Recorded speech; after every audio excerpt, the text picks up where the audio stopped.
Good afternoon everyone. આપણી સાથે છે જયભાઈ, ટ્રીપચેરી હોલિડેઝના પ્રોપ્રાઇટર છે. વેલકમ જયભાઈ. હેલો. શું લાગે છે આ માહોલ જોઈને તમને MPLનો?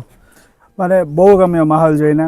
MPL 2025 વેરી વેલ ઓર્ગેનાઇઝડ, બધા બહુ એન્જોય કરે છે, બહુ સરસ રીતે રમે છે. અને આ હું હંમેશા એ વસ્તુ માનું છું કે જો તમે લોકો ડોક્ટર્સ ના હોત ને તો તમે બધા સ્પોર્ટ્સ પર્સન જ હોત. એટલે એટલા પ્રોફેશનલ રમે છે. તો થોરોલી એન્જોયડ, બહુ સરસ લાગ્યું મને. Thank you. જયભાઈ ટ્રીપચેરી હોલિડેઝના પ્રોપ્રાઇટર છે.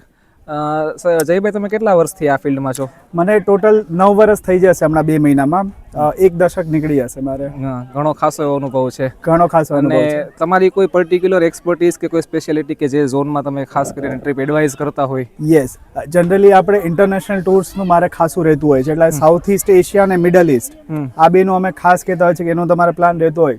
એટલે એમાં હું બ્રીફ એક આપી દઉં તો બાલી થઈ ગયું, સિંગાપોર મલેશિયા થઈ ગયું, તમારું થઈ ગયું ભૂતાન થઈ ગયું, શ્રીલંકા થઈ ગયું, દુબઈ થઈ ગયું. તો એ બધા આપણે એક્સપર્ટીઝમાં આવે છે. બીજી એક એક્સપર્ટીઝ છે કે આપણે ઇન્સેન્ટિવ ટૂર્સ ને બધું કરાવડાવતા હોઈએ છીએ. ઓકે. તો 30-40 લોકોનું ગ્રુપ થતું હોય તો એમનું રાજકોટથી રાજકોટ બધું જ ઓર્ગેનાઇઝ આપણે કરી આપીએ છીએ, including there means, including there entry tickets, including all the smaller activities that they want to do. Okay. અને ઇન્ડિયાની જ અંદર જો હું કોઈ ટૂરની કે કોઈ ડેસ્ટિનેશનની વાત કરું, એમાં કોઈ તમારી એડવાઇસ કે કોઈ તમારી કોઈ ફેવરિટ સ્પોટ હોય? મારા ફેવરિટ સ્પોટ એકચ્યુઅલી છે એડવેન્ચર એક્ટિવિટીઝ વાળા બધા. એટલે સપોઝ તમારે હિમાચલમાં સ્પીતિ છે કે એકદમ એડવેન્ચર ઝોન છે. Spiti is one of my favourite places કે હું હંમેશા બધાને રેકમેન્ડ કરીશ કે એકવાર લાઈફમાં જાઓ તમે. Ladakh is one such place.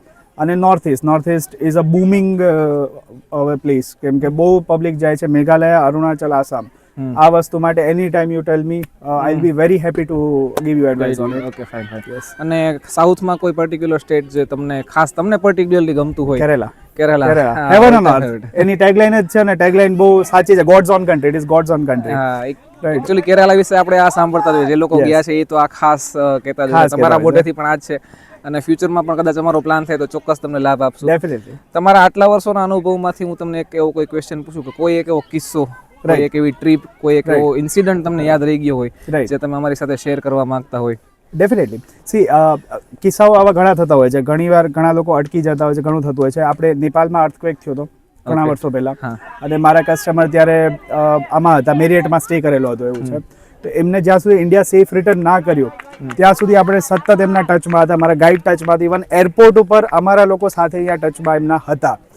અને જ્યાં સુધી એમને ફ્લાઇટ નથી પકડી ત્યાં સુધીનું એમનું ખાવા પીવાનું, એમનું ટ્રાન્સપોર્ટેશનનું, એમનું નવી ફ્લાઇટ બુકિંગ્સ, બધી જ વસ્તુનું અમે જે કર્યું હતું ને એ આજ સુધી યાદ છે. Because it was one of those fewer instances કે જ્યારે એવું થતું હોય છે કે ના, એઝ અ ટ્રાવેલ એજન્ટ તમે કંઈક વર્થવાઇલ કામ કરેલું છે એ ટાઈમે.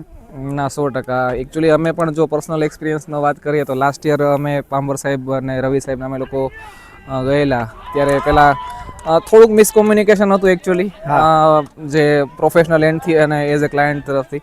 પણ તમારો રિસ્પોન્સ ખરેખર સારો હતો કે વેઇટ એન્ડ વોચ થશે, ઇવેન્ચ્યુઅલી તમે આખું પેકેજ એન્જોય કરવાના છો. અને એકચ્યુઅલી અમે લોકોએ જે એક્સપેક્ટ કર્યું તેના કરતાં અમને વધારે મળ્યું. સો એકચ્યુઅલી તમારા તરફથી ઘણો એક સારો એક્સપિરિયન્સ હતો અને એકદમ પ્રોફેશનલ કામ છે. શું લાગે છે આજે તમને આજની ટુર્નામેન્ટમાં? તમને વાત કરું છે ભાઈ, કઈ ટીમ તમને એવું લાગે છે કે આજે ભારે પડશે અને ચેમ્પિયન બનશે?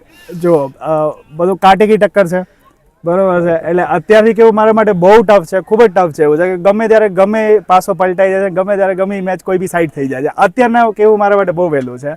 But I would wish everyone all the best. Okay, thank you. This is Jaybhai from Tripcherry holidays. Thank you Jaybhai. Thank you so much.